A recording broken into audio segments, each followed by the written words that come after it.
Alright guys, we got a new Season 4 roadmap, starts September 12th and ending October 10th.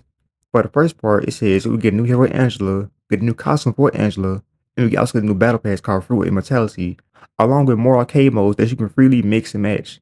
And we also get a new event called Scroll of the Immortal Beast. Now with Angela being one of the heroes confirmed, let's take a look at her gameplay.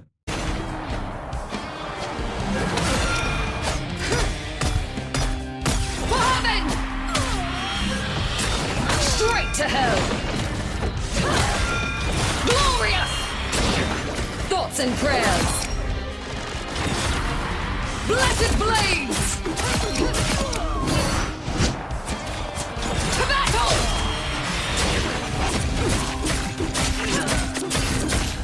Feathered fury! Heaven! Fall!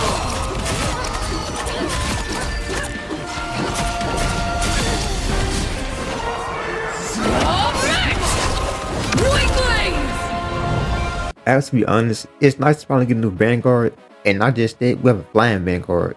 Now, somebody say Doctor Strange is a flying Vanguard, but not really, in my opinion. But it seems one of our basic abilities, she can throw her sword forward in midair, launching at the enemy for 2 seconds, and I noticed she's able to knock players off the map using that ability. I'm curious if she can do it to one player at a time, or most people at a time. Now, I did notice how when she lands on the ground, she changes from a sword to a set of small axes, which I have to say looks pretty nice and cool. But I'm curious if it's optional or does the game do it automatically. And that thing we see here is her using her own personal shield. Now I don't know how long the shield will last. I'm guessing probably like 5 to 8 seconds could be. Now I do like how she can stop mid-area and stab her sword into the ground, clearing the area, which I think is a good crowd control ability. Now a cool feature I noticed about her is when she's low to the ground, she can use one wing to guide her turn to make her turn more sharper. Now for her ultimate ability, I noticed she gets a giant spear, throws it into the ground and plants it. Then while it's planted, it does repeated damage to enemies in the area of the ultimate. Now I have to say, it feels good to finally get a new Vanguard because it's been months since we got a Vanguard. Now since we're on topic of Angela, we have a new Angela 2099 skin coming the day she releases. And we also have a new recolor for Angela coming that will cost 600 units. It's called the Cerulean Lightbringer. Now I have to say her skin and the recolor both look nice, but I think her original skin looks even way better than both of those, in my opinion. Now, we also have some brand new Twitch drops coming for Blade starting September 12th, ending October 10th. If you watch 30 minutes of a stream, you get the Willow Galactic spray. If you watch 1 hour, you get the Willow Galactic nameplate of Blade. And 2 hours, you get the Flex Up emote for Blade. And 4 hours, you get the Blade Willow Galactica costume. Alright guys, starting Season 4, we get a new arcade mode hub, which is basically the old modes combined with the new modes. Alright guys, starting Season 4, we get a new arcade mode hub, which is basically the old modes returning. And plus we get some new modes as well. The new modes will be something like Free Flight, Annihilation, and plus game modes like Clone Worm or Giant Size Brain Blast are returning permanently, alongside the existing Doom match. And another thing, players will also be able to queue for multiple arcade modes at a time. Now for the 2 new game modes, Annihilation and Free Flight, for Annihilation is simple, score 1 point per enemy defeated, the first to 50 point wins. And for the Free Flight game mode, it's based on quick match, domination, convergence convoy rules, with no restrictions on duplicate heroes. Each team can ban 2 heroes, same ban rules as competitive. And for the map pool, it's the same as quick match, except for renewal. Upon matchmaking, a map is randomly selected. Since the Clone Rumble game mode is returning, I'm actually glad it is returning because it does like the most funnest game mode ever played on Rivals, in my opinion. Okay, now with the old game mode Clone Rumble returning, the gameplay experience has been streamlined. Here it says, choose from 2 heroes randomly selected by the system. The side that reaches 100% character progress on the current map wins. Now, I noticed it says, choose from 2 heroes randomly selected by the system. Last time we played Clone Rumble, we can pick our heroes, but I guess they changed it to like where the system pick heroes for us. But I'm curious as to why they made that change. I guess it's not overpowered combos or something like that. Cause I remember last time I played it, everybody was getting Iron Man. But I have to say, it was a very fun game mode and I'm glad it's returning. Alright guys, we have a sneak peek at the Season 4 Battle Pass. It will be called Fruits of Immortality.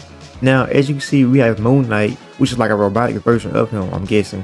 And we have Loki, and we also have Phoenix.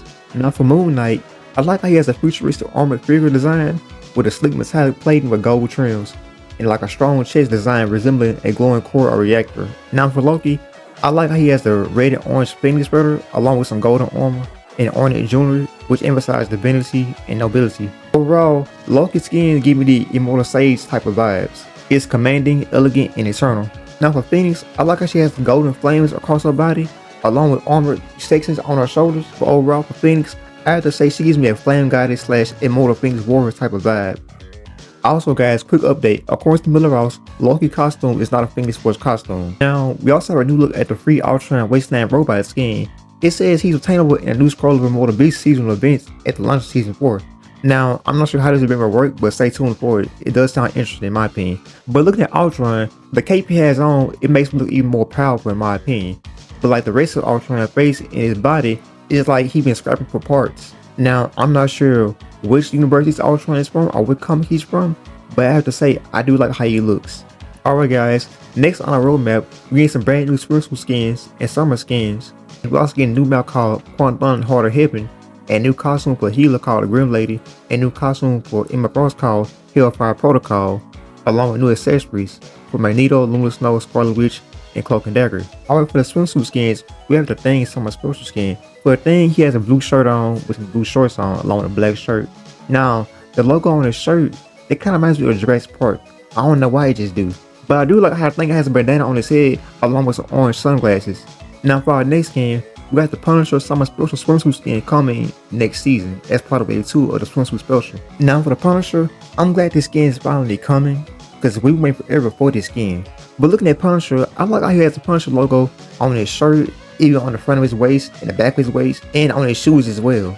Alright guys, for our new skin, we finally got the Human Torch Summer Special swimsuit skin coming to Rivals in season 4. Now, this skin and the Punisher skin we have been waiting forever for. But looking at the skin, you can tell that he has a Fantastic Four necklace on, along with the Fantastic Four logo on the back of his shirt, which I say is a pretty cool detail. And he does like Doflamingo. Now for our next skin, we have a swimsuit skin for Invisible Woman. Now as you can see in her chest area, she has the Fantastic Four logo, which I think is pretty cool. And also, I like how she still has a blue and white color combo, letting us know she's still a part of the team.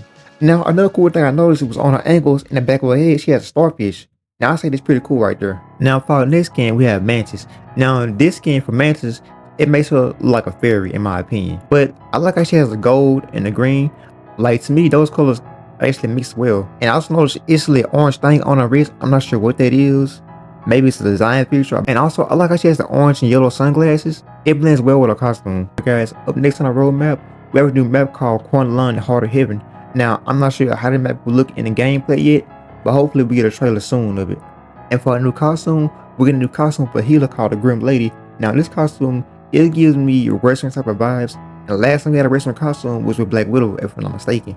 And speaking of costumes, we had a new costume for Emma Frost called the Hellfire Protocol.